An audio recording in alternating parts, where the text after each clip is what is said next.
Welcome to Mysteries, Monsters, and Mayhem. I'm Shannon Lawrence. And I'm MB Partlow. Quick content warning before we get started. This podcast may contain language and disturbing content, so enter at your own risk. Hello. I have a question for you, an odd question for you. Uh-oh. People are like, buckle up. Do you have a hot tub? Yeah. I didn't. I couldn't remember if you guys did or not. Our neighbors have an inflatable one. Oh. So I had images of a kiddie pool because why would I know? But we were watching their feeding their dog and cat for the weekend. It's like you were watching them get in the hot tub. But they said, "Hey, you can check out try the hot tub while you're over." And I was like, "We're like, okay." But it was nice. The little inflatable ones can be very nice. Yeah, I think I've seen I've seen them online or whatever. When I get Home Depot ads all the time because I love a home improvement store. Oh yeah, and so I get all the weird ones like their little self-contained tub thingies that you can have the drains on the bottom, and it looks like a big Tupperware for human people, but I think it probably comes really in handy if all you have is a shower and you can do all that. But yeah, I was like, I could have that at the cabin. I wouldn't have the water. It would take all their water to fill that up. However, we have somebody down the way. Okay, down the way. It's like a few miles on the bottom of the mountain. Straight down the hill. Yes, because he lives there year round, so he has to be below that plow line. But he has a natural spring, and he was like, you can just come get water here. Nice. So it was very nice of him. Very nice. He's nice. He's the one who helped us get a tractor up to our property and almost lost his handmade vehicle in the process. Because if it had gone down there, he said, there's other cars down there. You don't ever get them out. Oh. Yeah, so our tractor and his truck would have been down there. Forever. Like, that's very giving. People can be nice. Because he hung in there, man. And then he called a friend who he'd also made a vehicle for. And that dude pulled his vehicle. Wow. Mountain people. When will you be able to go back? We'll probably start looking in May. And see if we could get up there. Yeah. Yeah. I mean, I know you can't get up there right now. I'm wondering because we had the solar power up until a certain point until it got buried. And therefore we had cameras on the property until they got buried. The solar power got buried. So we're going to try and put some stuff up high in the trees, enough to power just the cameras. Well, yeah, so you can see what's going on. Because I want to see how high the snow gets on around the house. I want to know if it's buried. Yeah, me too. So anyway, I assume he set it up so that hopefully this year when the solar panels, it's thawed enough around the solar panels for them to be exposed again, that the cameras will pop back on. The servers are popped back. So we'll see. So I might get to see the tail end of the snow. That'll be cool. And there's one on the porch, so maybe we'll be able to see how high it got on the porch a little bit. Yeah. I'm sure there's a way to know. See any little if it were stucco, I'm sure we'd be able to tell where the snow went up to. Yes.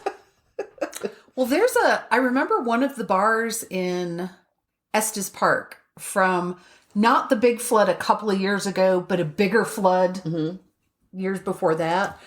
When if you're talking to the guys behind the bar, which you know me, I talk to everybody, but there's like a line on the door and on one of the doors behind the bar, and you don't pay any attention to it until they point it out and go, that's where the water was. Oh, yeah. Yeah. I bet Manitou could do that if somebody had done that down there. I did a little walkabout in Manitou the other day, right? And I was taking pictures because I've decided to play tourist so that if my desperate urge to leave this state pays out at some point, I want to have played tourist. It's one of the things I regret about the year we lived in Oregon when we got married. And of course, I'd lived there till I was 8 almost, but we didn't play tourist that year because we were working all the freaking time. Jeff was working 2 jobs and I was working one where I just worked all the time. Well, yeah. So I'd go in to get orders and stuff like that super early, open up the theater, be there until the theater closed. It was a lot. So yeah, we didn't go do anything. We went to the coast to stay with my grandma a couple of times, who was still alive, but we didn't go. I still haven't gotten to tour Seattle Underground. And I haven't gotten to do the underground tunnel, what is it? Oh no, I had the word and then I didn't say it and then it went away. But the tunnels where they would go to the bars and get somebody sloshed, and when they passed out, they'd carry them out to the boats. Oh, yes. And then they'd wake up and they were working on a boat. They'd be conscripted. Yes. So I wanted to do a tour of that, and you have just all the stuff that we didn't do. I didn't go to Omni. I've been there, but we didn't go there as adults. It's a big museum. If you're in the city of Portland, so it's one of those places where you go and you see just highways stacked on highways, interstates, whatever. It's just like the crazy roads. But you look down, there's like a sub down there in the water.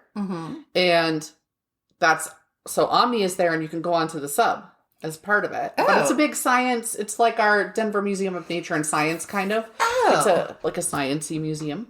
It's a big one. And we didn't go walk around Chinatown in Portland. I didn't go to the big ass bookstore.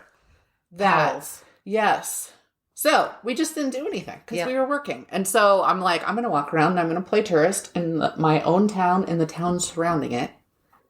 And then I'm going to have pictures of everything. So anyway, I walked around Manitou, and it's so weird because, there's that river running through Manitou or whatever it is. It's a creek. It's a creek. But it's a swole creek.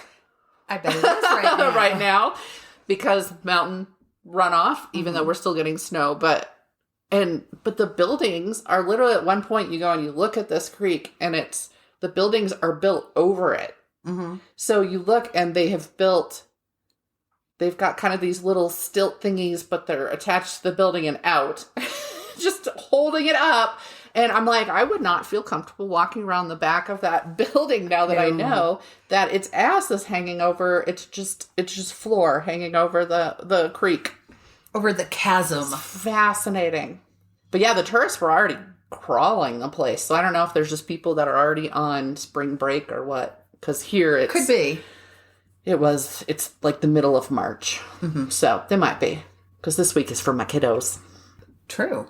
Are you doing anything fun for spring break? I think we're going to go to Meow Wolf in Denver. Ooh. So that'll be an experience. It will be. I've never been to that. I haven't been to any of them, but I feel like I could enjoy it.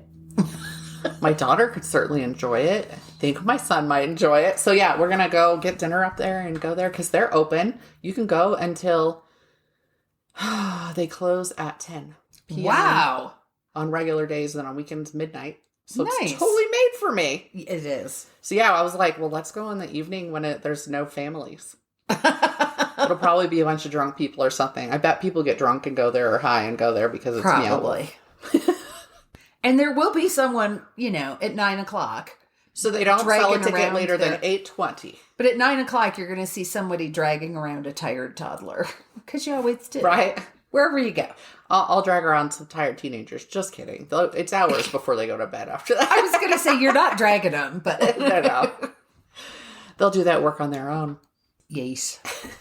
So They will drag themselves around. I finally finished Our Flag Means Death. Oh, shit. I forgot. I forgot to go back to it. I watched however many episodes were on when I started watching it, and then I just never went back. I finished it last night, and it was so funny because Joe came upstairs. So I'm not gonna give anything away this time, unlike last time. The last scene of the last episode, there is a Fleetwood Mac song playing, and Joe comes up at the tail end of it, and he goes, "Oh, that's one of my favorite songs." I said, "Wait a minute, sit down." So I rewound it. So I said, you have to see this whole scene because it is perfectly synced to the music. It's like the whole music montage thingy that goes where they're... Kind of. But I'm not going to say anything more, but it's a really good scene. It's a really good scene. It's really well done. And I love all the people who are in this. So have you seen when they encounter the French people yet? No, I don't think so. Okay. Which is funny because I've been watching French horror the last few days. So. I saw that. Yeah. I rewatched ones I've seen before. Martyrs. Whew. That one's intense. I was in a rage ball after that one. One's like, it's horrifying, but also you're so mad. Because I don't think I've ever seen a movie where you watch a woman get beat so severely, so repeatedly. So warning out there, it's actually good film because it is horrifying if you want horror. Oh, Ed commented, one of our friends, that it's called, these are all under French extreme horror, extremity horror. So that would be why. But yeah. And then I watched High Tension again, which I think a lot of people, High Tension and Martyrs, people talk about a lot of the French horror. But then I watched a new one called Frontiers. And it was What was good. that one about? It was Texas Chainsaw Massacre with Nazis set in France. That's why that made me think of that. Because we always, here in America, we've written our share of horror and such like that about Nazis being here. But we don't ever think about the countries that are right fucking there and have so many literal Nazis there. So they're a remnant in this. It's not like active Nazi time or anything like that. But they're backwoods rural, and it's this dude who was a Nazi and has his family and is trying to breed his superior race. Oh, Yes. So they're taking people captive, but they also are cannibals. So, yeah, it was pretty intense. Again, you watch this girl, but the thing is, in their movies, I think I have to do a write-up on it or something like that on my blog or an article, but I was trying to pay attention to their final girl rules. That's right. You mentioned that. I had this whole rambling post last night. Who knows if anybody read it? But besides me, because I did. But I was reading it this morning. I mean, they're fighters. Yes, they fight. But I'm like rapist, cannibal Nazis. Oh yeah, that's Irreversible. And the whole reason I had ever seen Irreversible is because it popped up somewhere, and I watched it because I'd seen it on a list of like the most extreme. No. And there's not gore. It's not Texas Chainsaw Massacre, but yeah, it has a really, really intense, unblinking camera right there rape scene that lasts a really long time. And it's extremely disturbing. Huge trigger warning on that one. The other ones, there wasn't rape, but I'm sure plenty of trigger warnings in other ones. But yeah, so it's like a whole, because usually my go-to for foreign horror is Korean. Right. But I've discovered I really do enjoy. It gets to me the way other stuff doesn't anymore. Well, then it is your new niche. So it's working. Your new niche. Yes. And the one that, there was one that we watched. I know you weren't there, but we went on a ghost town retreat, and it's about a pregnant woman, and this woman who comes and wants to get the baby out of her. Which, I mean, that's a real life. That's a real life horror right there. Does happen. So that one's not extreme like the other ones in that way, but horrifying all the same, So yes, that's my experience with the French, and yours is on comedic. Yeah, I'm all about the comedy. Is that French one a really good episode? Is it funny? It is. Yes. I'm like, I can't say that, and I can't say that. I will say the first 2 episodes of Our Flag Means Death did not capture me. I was kind of like, why is everybody raving about this? It wasn't until the 2 main characters came together. Okay. Once that happened, for me, it got much better. I will say the first episode or 2 felt emptier to me. It was enough for me to keep watching because I hadn't really heard about it yet. And so then I saw it and I was like, what's this? And so I started it and I was like, first of all, I spent the whole first episode trying to figure out why I knew the main captain guy, and it was from Jumanji.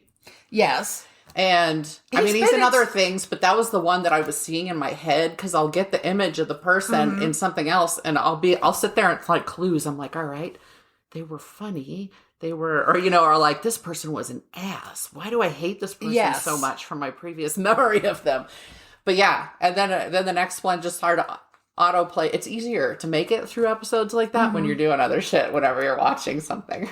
True. One of the problems with the French episode was it's a big party. It's like a big dinner party on a ship.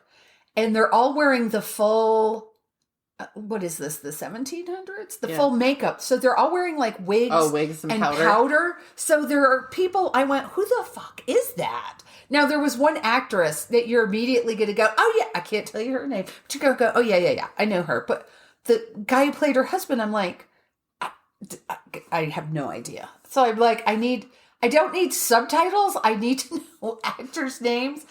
Because when you look at the credits, it just says Frenchman number 1. Right. And I'm like, I don't remember which one he was. Yeah. It's if you go to IMDb, the main ones, at least you can scroll through the photos. But when you're looking at one like this, they may look completely different than their photos when you're going through it. So, and I believe Will Arnett is in an episode.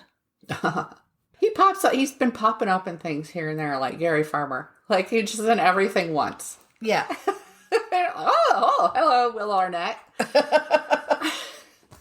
All right, so do we want to get started? I think we should. I guess I'll go first because we didn't discuss it. Do you enjoy going to the grocery store? If so, this message is not for you. But if you're like me and procrastinate going to the store, Instacart is a fantastic option to ensure you no longer have to. Save yourself a trip and go through Instacart, where you can get a delivery through a personal shopper in as little as 1 hour. My experiences have been great so far, with my personal shopper texting me before substituting another product, letting me know when they were on their way to my house, and letting me know it had been delivered, all via text. If you click on our affiliate link in the show notes or on our website, you get free delivery on your first order over $35, and you help out our show at the same time. It's the perfect time to give it a try. We are a finely oiled machine. Oh, sorry. Go ahead. Okay. I'm doing the happy face killer. Oh. All right, my sources. A Ranker article by Kat McAuliffe entitled "After Many Twists and Turns, Tanya Bennett's Death Led to the Capture of the Happy Face Killer." Not true. Wikipedia, an ABC News article by Joseph Diaz, Scott Engel, Emily Wynn, Jenner Smith, and Lauren Efron. I don't understand why they needed that many writers. Biography, All That's Interesting article by Kalina Fraga. ABC News, Happy Face Killer's daughter believes he would kill again if released, by Joseph Diaz and Lauren Efron. And that, hey, she was a writer on another ABC News one. Another one I mentioned, 10 Twisted and Unbelievable Facts About the Happy Face Killer by Joe Duncan and Murderpedia. Murderpedia is not the first one that pops up. It does not come up early in searches. So if I don't remember to go there and plug in a name, like half the time, I don't have it. All right. January 22nd, 1990, a Jane Doe was found along the side of the highway in the Columbia River Gorge, not far from Portland, Oregon. The woman had a white rope tied around her throat. She had been beaten and raped before being strangled. The fly of her jeans had been cut off. Police released a sketch of the mystery woman. She would be identified as Tanya Bennett, and that's spelled Taunja, whose family had reported her missing the day before the body was found.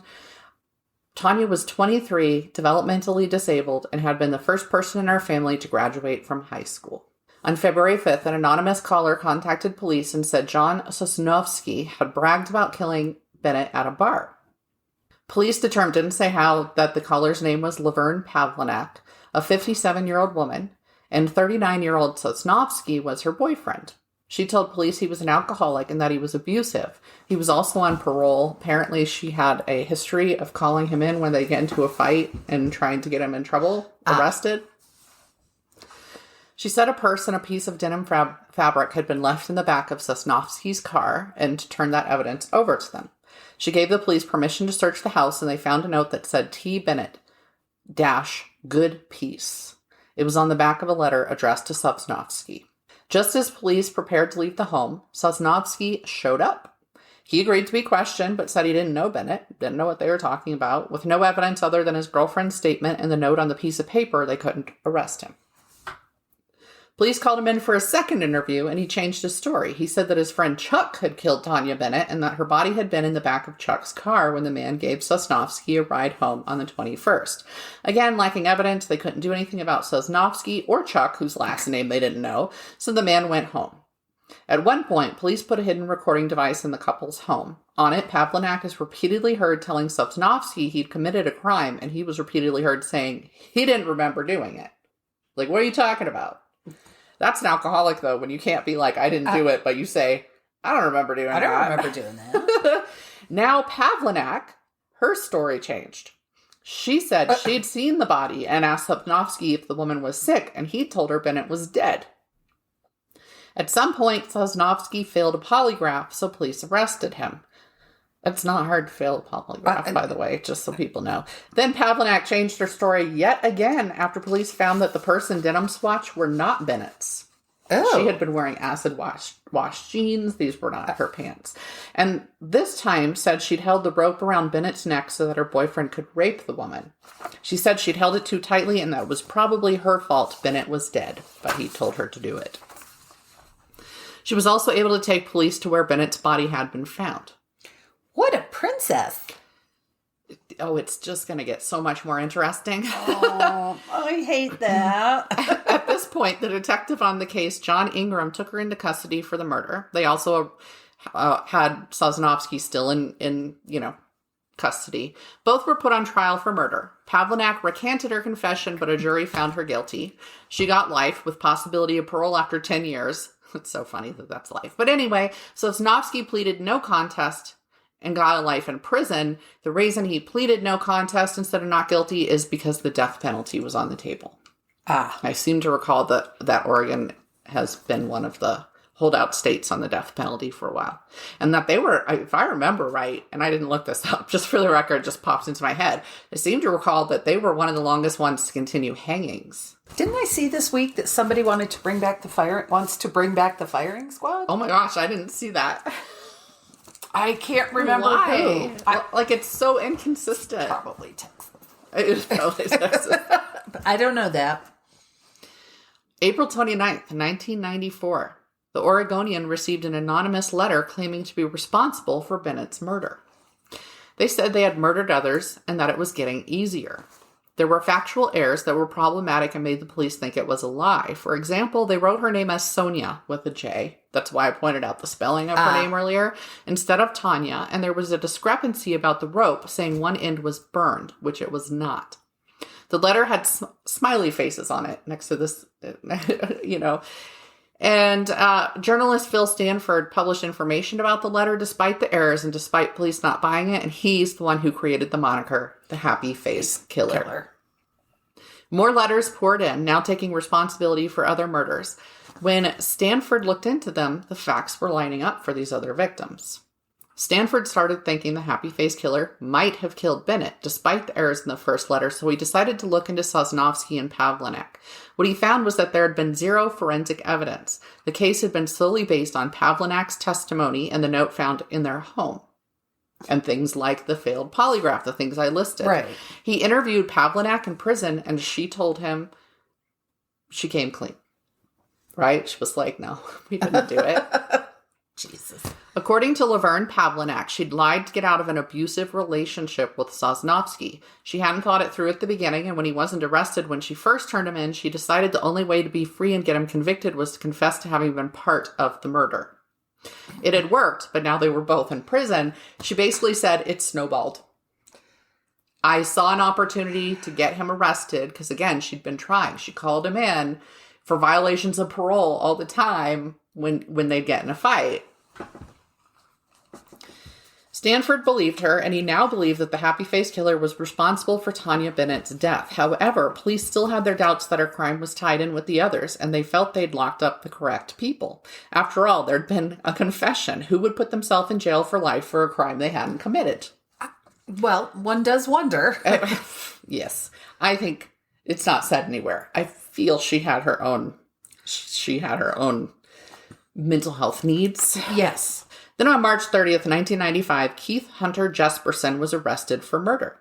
He had killed his girlfriend, Julie Ann Winningham. He came clean saying he was the Happy Face Killer. He also maintained that he had killed Bennett. Police now had to determine if he was telling the truth about all of the victims. Keith Hunter Jesperson was born April 6, 1955 in Chilliwack, British Columbia. He was the middle child of 5 with 2 sisters and 2 brothers. His father was abusive, as was his father's father. In fact, I found an interview with his father, and he was like, of course, all my kids got beat. They didn't get it half as bad as I did. Okay, buddy, that's exactly the rationale that my mom was beat. And her whole thing was she would never lay a hand on us because of that, because she was afraid she'd lose control. You go one of 2 ways. Yep. While this was usually fists or belts, he was shocked with electricity at least once. And I found some information saying, for example, of all of his siblings, his father had such disdain for him that he set him apart from them, that he charged him rent to live there and stuff like that. Jesperson was large for his age, and he was ribbed about it constantly. His own brothers called him Igor. He had trouble making friends. See, up to this point, like my middle brother he's a big guy. He was a big toddler. People used to think he was developmentally disabled because they didn't understand how young he actually was because he was big. Mm-hmm. And so he took crap for that too. He turned around and became a good person. But anyway, so Jesperson started torturing and murdering animals by about the age of 5. Oh. And there are some very explicit descriptions of it, which I will not be giving. But he didn't just kill them. Okay.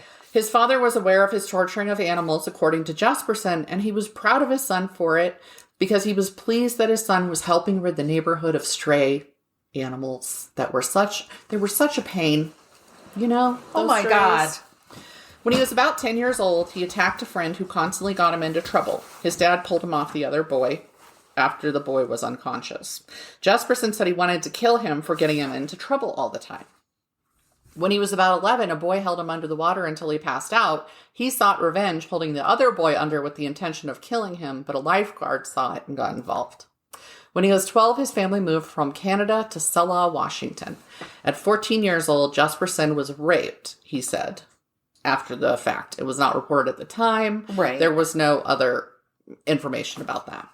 He graduated high school in 1973 and married Rose Huckey 2 years later. He took a job as a trucker, which was perfect for the introverted man. He and his wife had 2 daughters and 1 son over the years.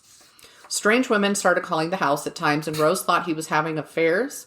I could find no information about whether that was true. Ultimately, she left him and moved to Spokane, Washington, and they got an official divorce in, ready for it, 1990, the year they found Tanya Bennett. This, my friends, is what we call an inciting incident. To be clear, this does not mean that his crimes were in any way his ex-wife's fault. Oh, no. I want to be very clear on saying that. It simply means that this was the particular trigger for an already evil man that he used to start harming women. We can study the origins of why things happen without blaming people who shouldn't be blamed. So he stayed in contact with his kids. He visited them. By this point, he was 35 years old, 240 pounds, and 6'7.5" feet. Oh my God. He's a big man. In other words, big guy, and one more than capable of overpowering women. Yeah. He tried to join the Royal Canadian Mounted Police, but he got injured during one of the training exercises, and he was booted. The injury kept him from continuing. Instead, he moved to Cheney, Washington, possibly in an attempt to be closer to his kids, it didn't say, and became a long-haul trucker. By his own admission, he met Tanya Bennett the evening of January 21st at a bar. He offered to buy her food, but said he needed to go back to his apartment to get more money. There's a really long, convoluted story with him leaving and coming back and then doing... So anyway, he's like, I'll buy you dinner, and then he opens his wallet and makes a big show of it. This is from his own reporting. And he's like, I don't have enough to get us both dinner. Why don't we go back to my place first, my apartment? And then we'll go out and get some dinner. But as soon as they got back to the rental... He coaxed her into having sex, it says. But they got into an argument where he says she reminded him of his ex-wife. And he viciously beat her and then strangled her. After his arrest, he was able to lead authorities to the place where he disposed of her personal belongings, something that Pavlinak had not been able to do, nor had she been able to answer questions about it. After searching twice, they did locate her ID and a couple other things. In April of 1990, a woman named Dawn Slagle met Jesperson in a parking lot. She was drunk and had her infant with her. She went with him to have sex, but they got into an argument. She told him she wanted to go back, but he wouldn't let her, telling her to finish performing oral sex on him. She wouldn't do it, so he attacked her. This lasted several hours. But because he didn't want to kill the infant, he ended up taking her back to the parking lot and letting them go. So... Gosh, how sweet of him.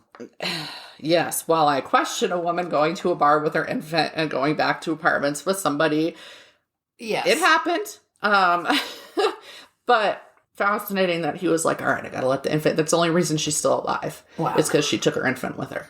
Lifetime would include her story when covering the Happy Face Killer in one of their shows, but they said she was a prostitute and she sued them because she was not a prostitute. She just wanted to have sex with a dude. Big difference. Yeah. On August 30th, 1992, the body of a Jane Doe was found near Blythe, California. She had been raped and strangled. After having admitted to being the happy face killer, he said her name was Claudia and that he'd met her at a truck checkpoint. He said he'd duct tape her hands and mouth before raping and killing her. In September 1992, in Turlock, California, Cynthia Lynn Rose's body was found.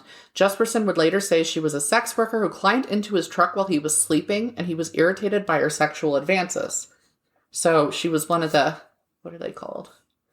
Lizards? Truck. Anyway, she's one of the gals who worked the truck stops. There's lots of them. They have a name. It's probably a good way to do it. They've got beds in the back of their truck. Yeah. Right there. One and done. So, yeah, she apparently was quite aggressive about it. And, well, he says. Yes. But, yes. And he's known as a liar in other things, and that'll come up later. In November 1992, the body of Lori Ann Pentland turned up in Salem, Oregon. He said she had tried to get double what she'd offered as her price for sex, and when he refused to pay the extra, she said she'd go to the police. He told her she was going to die, and then he slowly strangled her while looking into her eyes, then left her body behind a G.I. Joe's. He said in a letter that it had made him feel powerful. What's a G.I. Joe's? I seem to recall it was like a hunting type store. It had probably guns and stuff like that. I don't remember. But I remember them existing. I don't really. But it might have been an Oregon thing. That could be. So I was like, but again, I moved when I was 8. So while I would have known what G.I. Joe's was and then therefore paid attention to like, hey, there's a store called that. I don't know what's in it. But it was probably like a outdoors or a weapons or something like that. Okay.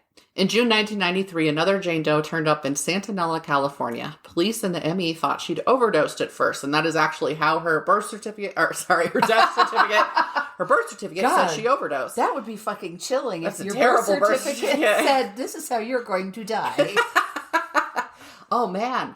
I just got a story idea. Yeah. However, Jesperson said he'd killed her and that her name was either Carla or Cindy. They'd met at a truck stop in Corning, California. September 1994, a Jane Doe was found deceased in Crestview, Florida. At that point, her body was bones. There really wasn't information about her. He says her name was Suzanne. January 1995, Angela Subreeze's body was found in Nebraska. They had met in a bar in Spokane, Washington, and he had given her a ride. However, she wouldn't let him sleep when he pulled over during a storm at a rest stop, so he murdered her.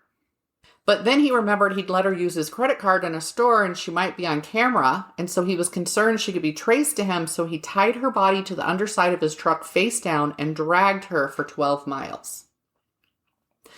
Oh. Though she was found in Nebraska, she was killed in Wyoming. She was identified by the Tweety Bird tattoo on her ankle that he'd put in a letter, I believe, because it was flipping you off or something. He said it was making a lewd motion with one of its hands. I assume it was Tweety with a middle finger up.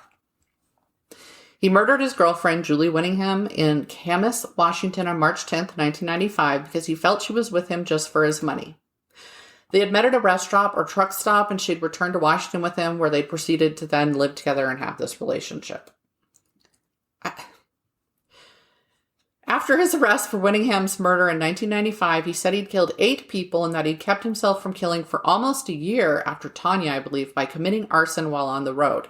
After police questioned him about Winningham, he tried twice to commit suicide by taking sleeping pills, but he was such a big guy that even when he took like a full bottle and then 2 full bottles, he just woke up well rested. Wow. 4 days later. He realized things might go better for him if he turned himself in, so he wrote a letter to his kids and one to his brother confessing to his crimes. I don't know that the one to his kids confessed to his crimes, but the one to his brother did. And his brother would ultimately turn that into the police when they asked for it, at the encouragement of their father. He would ultimately be convicted for 8 deaths in Washington, Oregon, California, Florida, and Wyoming. Then in September 2009, he was extradited to California for an additional murder charge and sentenced to another life sentence in 2010. He was admitted to more than 160 victims, supposedly, but recanted on that, and then recanted on all the other murders he'd admitted to, which is the ones listed here. He's also stated he likes using the media to mess with police and media themselves.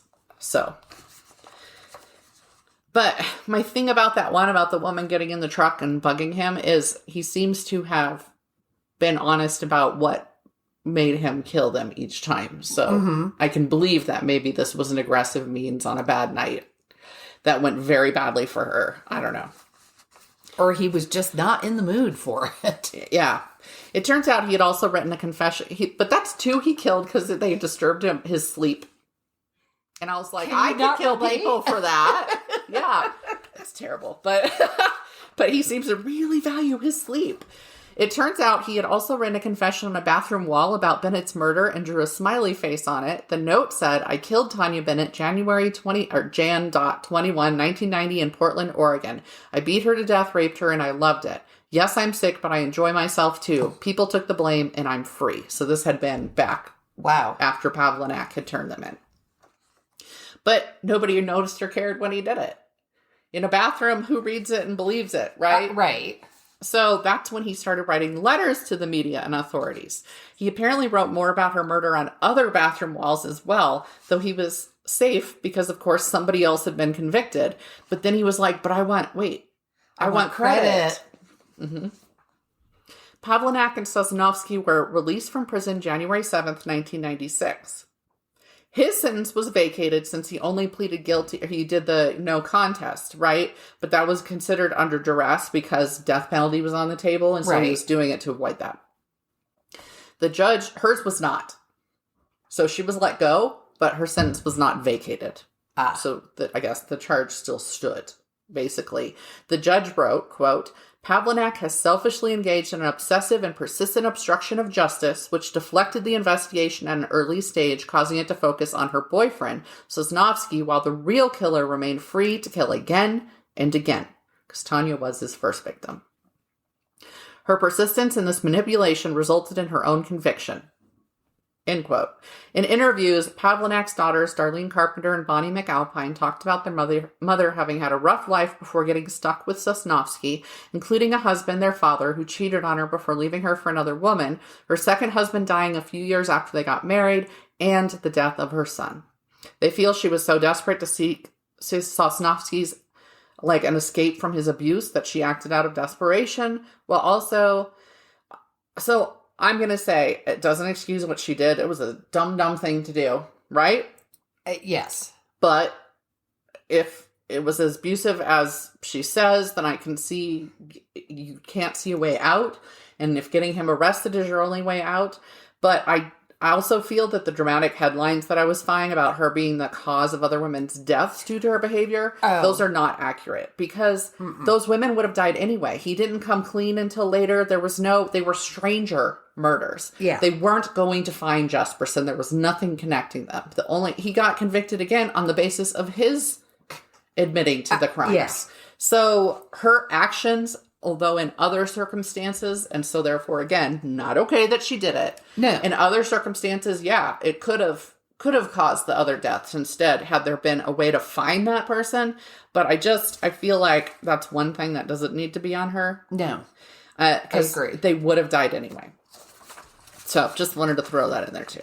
When asked how she had so much information about the crime, again, knowing that about a swath of denim and the purse, she was, and also how did she lead them to the scene of the crime? Now, for anybody who hasn't driven through the Columbia River Gorge, it's a long ass drive. It's beautiful.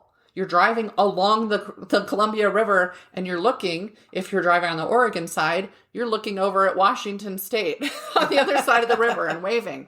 But there's a lot of forest.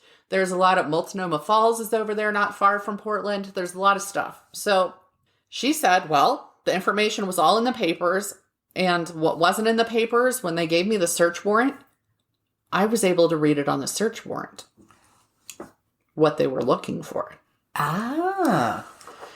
She said that she'd been able to find the location of the body due to the area having been cleared of brush and how the trees were set. And it was just clear that there had been major activity there. So when they were driving along, she saw it.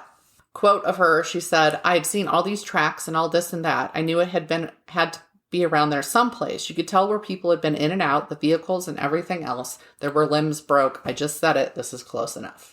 So yeah, driving the vehicles in there, they'd broken limbs off the trees and stuff. So she that's Smart. Yeah. That's sly. That's paying attention to the details. Yes, it really is. I was like, wow, what a waste. Both Pavlinak and Sosnovsky have since died.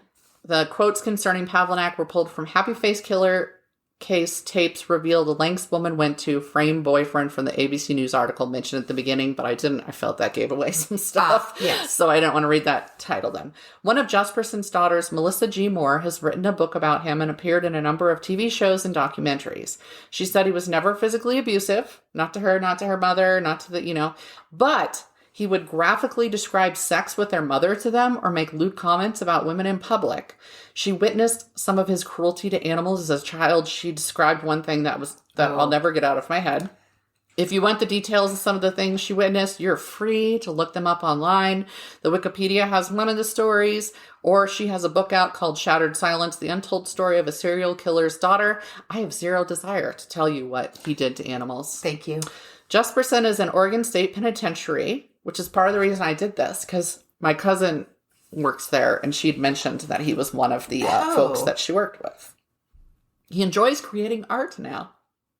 He draws and paints. I will post a picture of him in front of some of his artwork.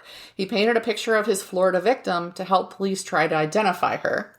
In a 2020 interview with ABC News, he said the killings were so easy, especially getting away with them, that it was like shoplifting. Oh my God. Yes. He reminded me of another serial killer I did before that did the artwork and would draw and was drawing his, I can't remember his name, but I posted some of that guy's artwork because he was drawing all the women so that they could try and figure out who they were. And it was the same sort of situation, except he wasn't a truck driver. Right. But yeah, this guy, there's a good chance that there are more women because he was long haul. He'd gone to New York. I mean, he killed one in Florida, right? So right. I don't know why he would admit to some and not others, but we've seen that before. And so, yeah, it's curious. Unless it's just that he probably was picking up women left and right. In his pictures, you'll see he's not a bad looking guy. He's an average guy. And except huge. Very large guy. And so, yeah, it could just be that these are the only ones he killed were the ones he got in a fight with. That irritated him in some vague way, shape, or form, like not letting him sleep. Or reminded him of his wife. Or who knows. Wow. Yes. So it could be that there's a lot of women who have no idea how close they came. That's scary. Right? But it freaks me out because my husband's aunt, when we went down there, when I was meeting his family for the very first time, down there, I'd met his dad because he lived here, but in Texas, the rest of his family. And his aunt, we saw her one night, and then she ran into a trucker at like the gas station or something, and she stopped by the house, ran in really quick to get her shit, and then she was taking off with this truck driver she just met. And she never got killed, but every time I read one of these like truck driver murderers, because there's several, it's a really good way to go because you're leaving bodies all over in different states and nobody connects them. No, because that's not how it works here.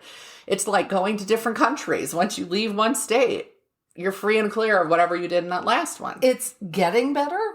Yes, it is. The cooperation in the databases, it is improving, but it's still not there. But yeah, like every time I felt like it freaked me out then because, and I already had read about serial killers and stuff then, but I was like, she got lucky, basically by not getting killed.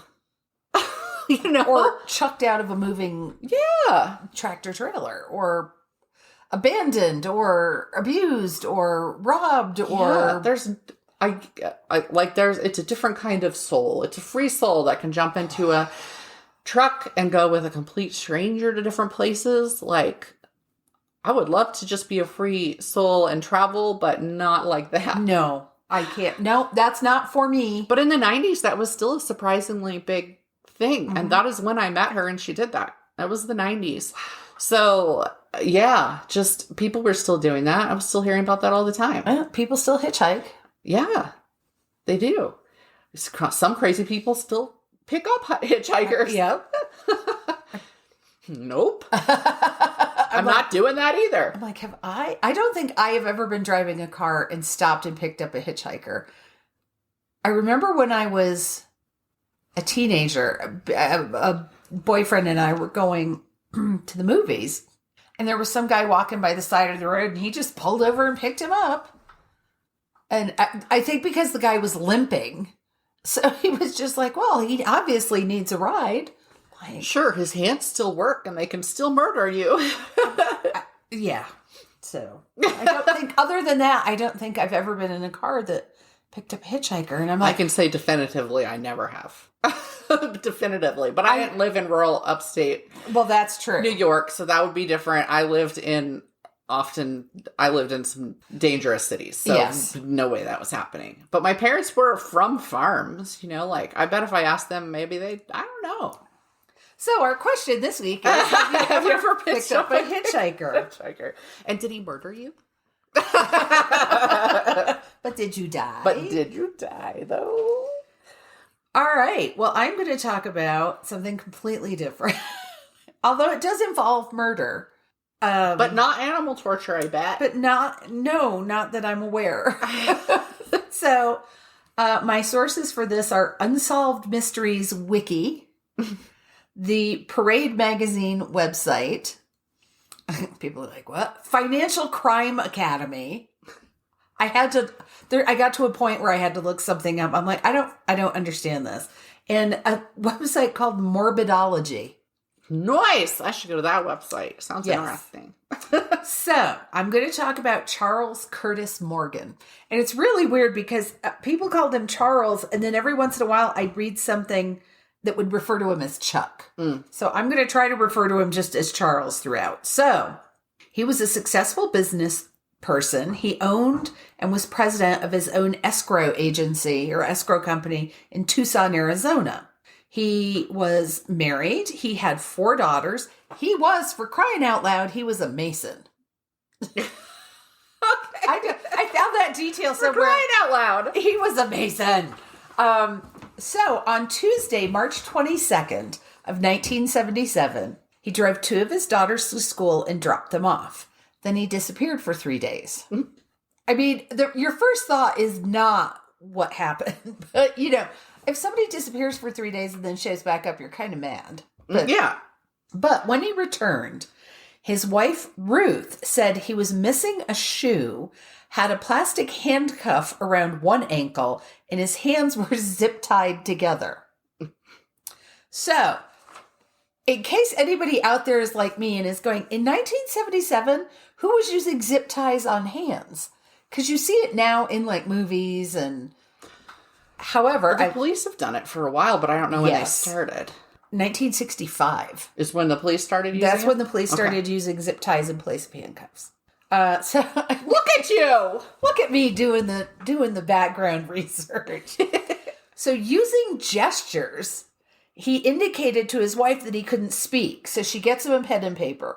Now there was one account that has him tearing through the house and rummaging for pen and paper. And I'm like, if the dude lives there, he knows where the fucking pen and paper is. There's no tearing around. I don't know. Maybe. Well. Maybe he's like, wife, Yeah. where's my Perhaps. pen and paper? But anyway, he's got a pen. He's got a paper. He's got a pen. Though. He's got a pen. paper. I don't know where that came from. So he wrote that this varied. So he'd been given some kind of drug, or his throat had been painted with a drug that would harm him or kill him if he ingested it, or he had been giving a drug that had burned his throat. Somehow he couldn't talk. Mm-hmm. He had been given a drug and he couldn't talk. He refused to let Ruth call either the police or a doctor and asked her to move his car so that nobody would know he was home. Okay. And she does. So over the next week, Ruth nurses him back to health he is able to communicate. So he says that he's been working for the U.S. government, specifically the Treasury Department, as a secret agent fighting organized crime. He claims his abductors had stolen his government ID and that he had escaped from them near the Tucson airport. How did his car get to the airport? There's just too many unanswered he still questions. Had his car, and then he got back, and what do they drive his car and follow their friends? But his hands were zip tied together, but he could still drive. I mean, that's possible, but I'm like, what? Anyway.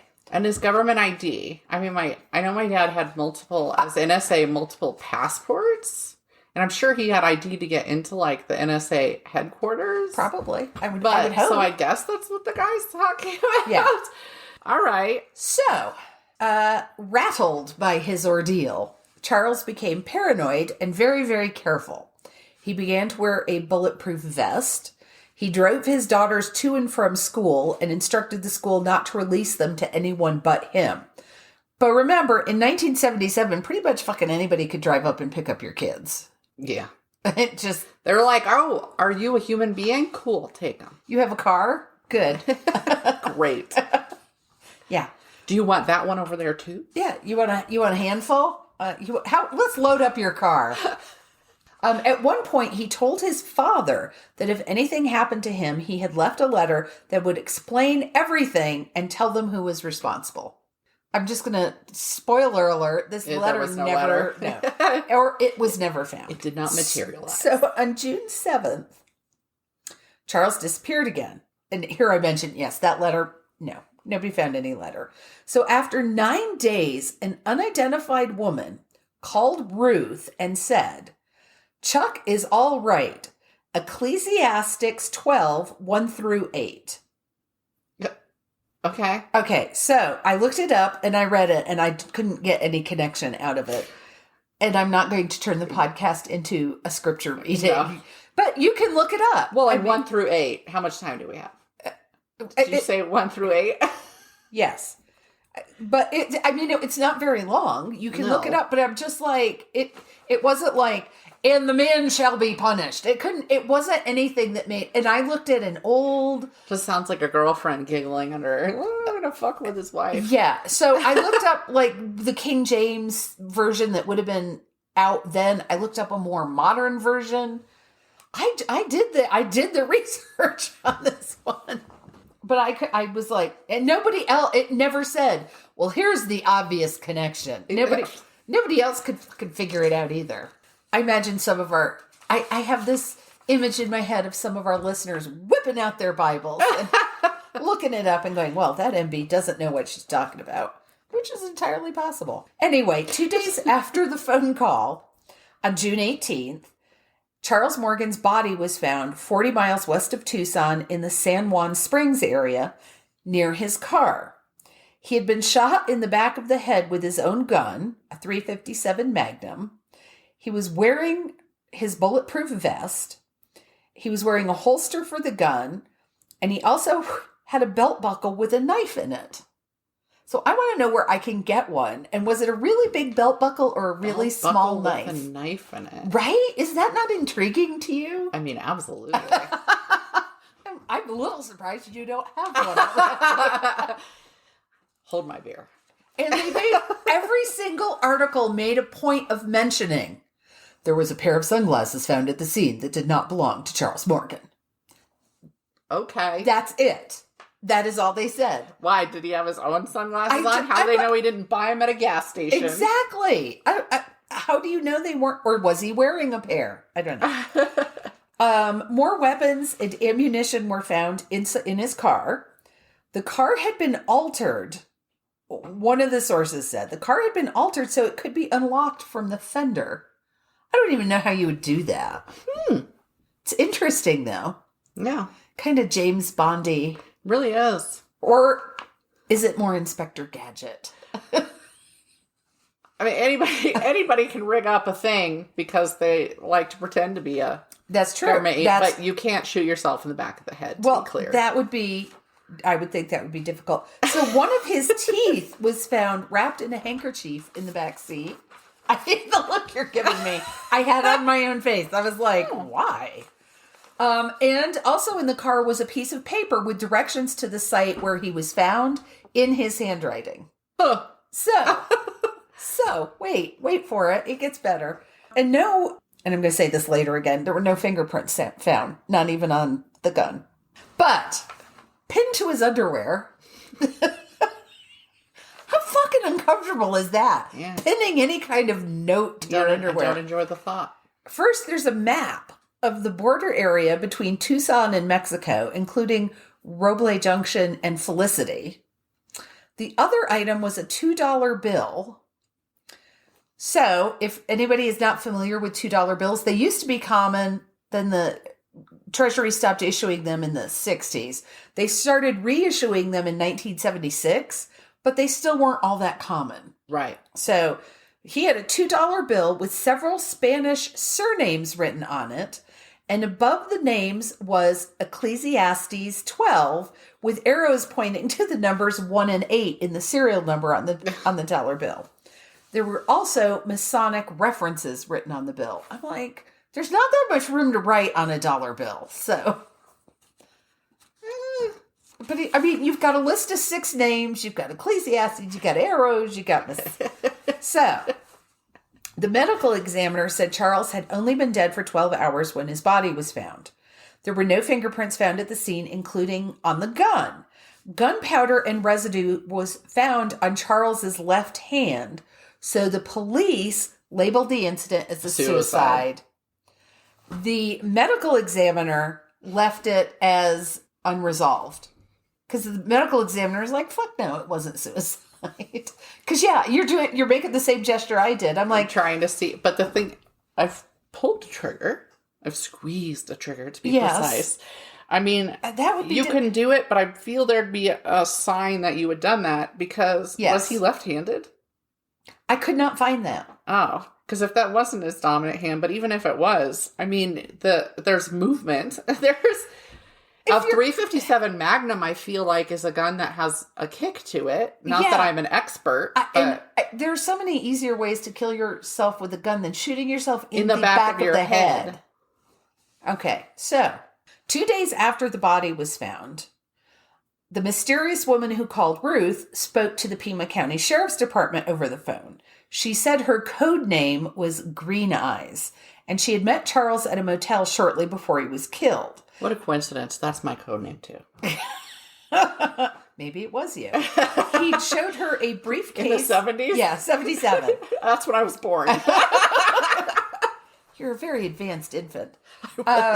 Anyhow, he showed her a briefcase full of several $1,000s in cash, which he said he was using to buy out a contract on his life.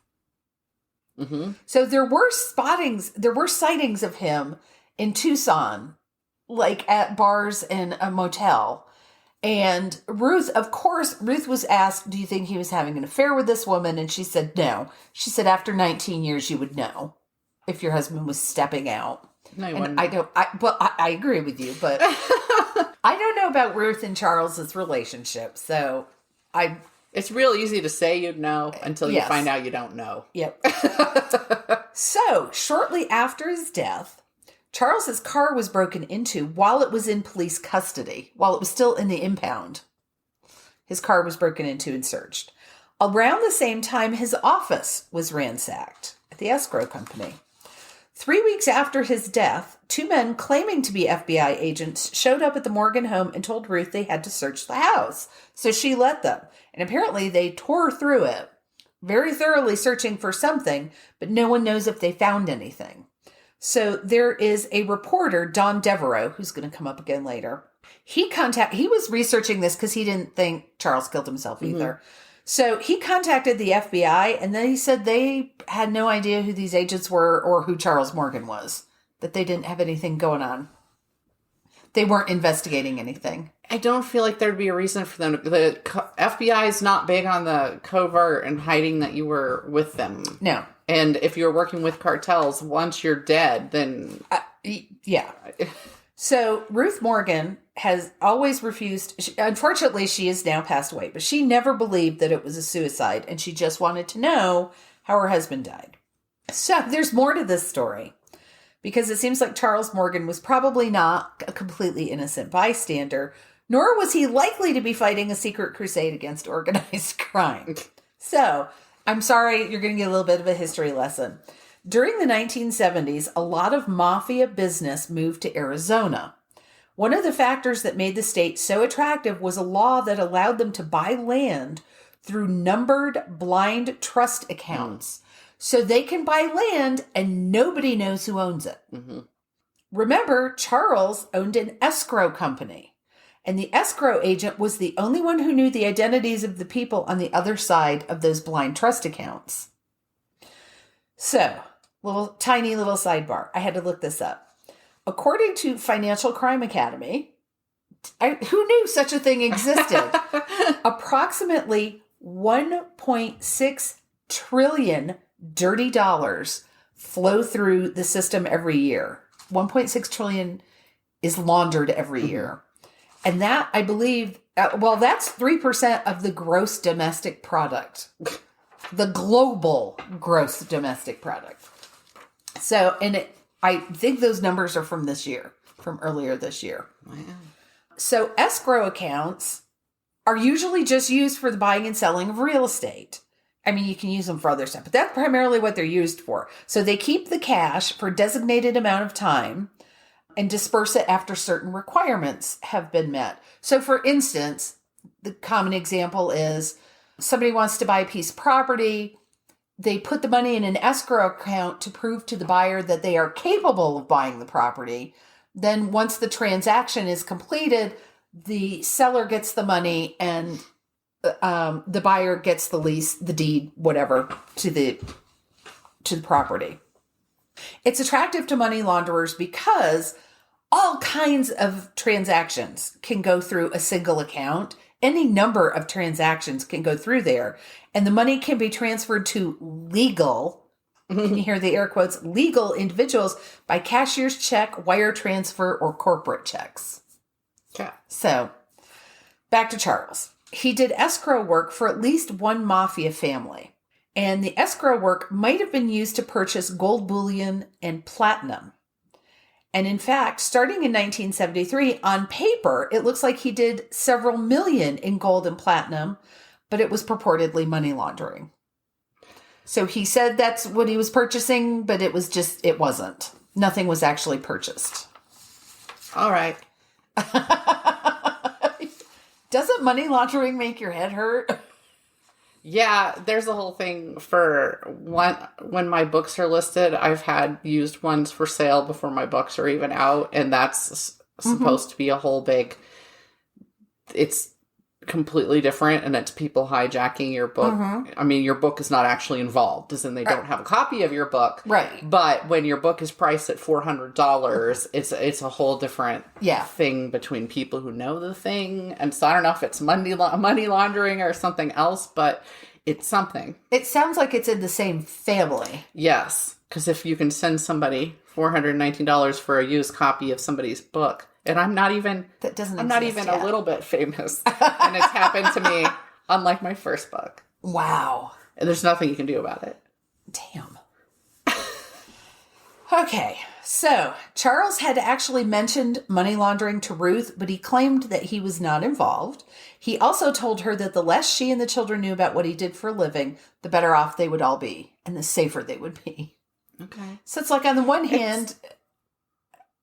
It's possible he wasn't an agent, but that he had been kind of, hey, help us with this because you're clearly working with the mafia. Well, it was later learned that he had been a secret witness in a huge land fraud investigation, and he had testified shortly before his death. Okay. And this was confirmed by his lawyer, Ronald J. Newman. I don't know if it's important to know his name, but... Is he related to Alfred E. Newman? I don't know. I hope so. So the reporter that I mentioned earlier, Don Devereaux, did a lot of investigative work on this. He believes that Charles kept duplicate records of the illicit transactions he carried out and that he was killed because of those records, which would tie into why the house was searched. So this was broadcast on Unsolved Mysteries, and they did get a lot of leads, which he worked following up. So 3 months after that broadcast, while Don Devereaux was investigating, a man named Doug Johnston was found shot dead in his car. The thing is, he worked across the street from Devereaux's office, was physically somewhat similar to Devereaux, and his car was almost identical to Devereaux's. So Devereaux believes he was the intended target, not this man.